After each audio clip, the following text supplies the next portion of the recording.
Hey guys, so today we're talking about the large cast iron grill. Now, I know I'm not cooking right now, but I just did cook us some mean steak.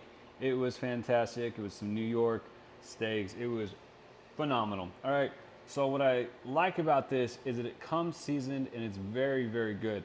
It's going to be on, I would say, the lower end of price for a cast iron, but still very high quality. It is super heavy, so just keep that in mind.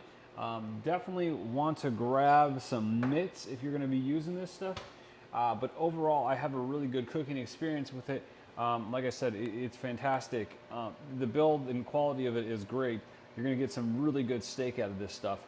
So don't even worry about that. It's going to be great.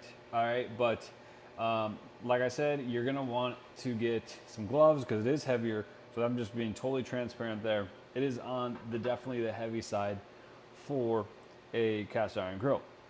That being said, still great quality. So if you're looking for a large cast iron grill, go ahead and get it, snag it. You're gonna love it.